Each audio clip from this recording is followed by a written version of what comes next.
Hi, this is Danielle Nicolet from Born Again Virgin, and you are watching MadameNoire. This whole Born Again Virgin thing, this is not a phase, it's a commitment to myself.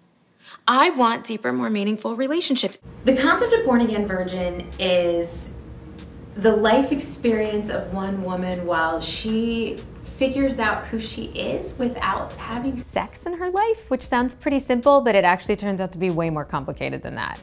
So we sort of follow Jenna around in her journey, and she brings us along because she's also a writer who happens to blog about it at the same time. And so through the blog, we follow Jenna in her journey through her newfound celibacy, which is not her regular MO by any stretch of the imagination. Her dealing with the fact that she decided to stop having sex about 1 week before a super, super, super hot guy played by R&B star Tank, who does not wear clothes very often, moves in across the hall. And from the perspective of her two best friends, who are by no means celibate, and they think she's just a little bit crazy. I feel like right now, Black women in the media, in a really good way, are really seen as beautiful and sexualized in a way that we haven't in the past, and that's really fantastic.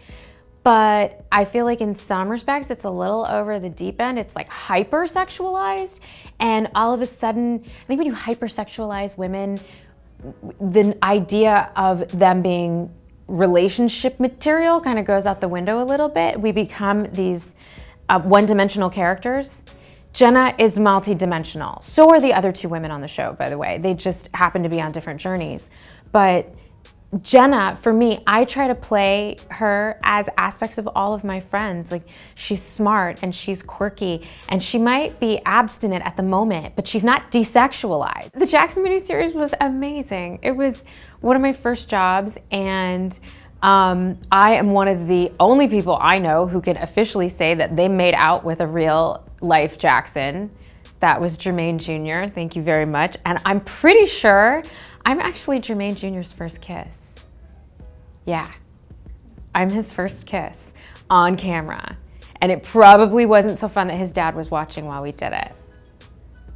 Yeah.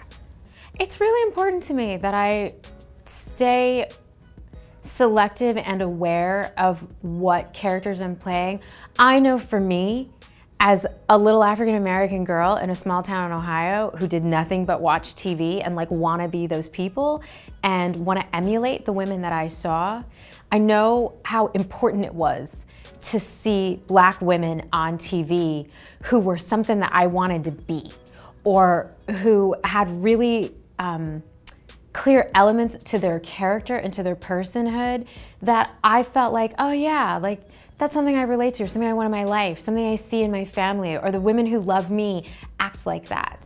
And there've been a lot of times in my career coming up where I have been asked to play roles that I didn't feel like were a very accurate or appropriate portrayal of Black women, and I've chosen not to do that. And I think it's made my career path a little longer and a little windier maybe than it otherwise could have been. But I decided a long time ago that I didn't want to be famous for playing anyone that I wasn't proud of. Honestly, I put a lot of priority on being happy. I really do. I try not to stay in a negative place. I try to surround myself with people that I love and who love me, and that I'll stay in a really positive place. And other than that, I'm also a big fan of naps. Like, I take a lot of naps. I sleep whenever life allows me to, because work doesn't really afford me much rest. So when I can get a minute, I'm like, shut it down, I need to sleep.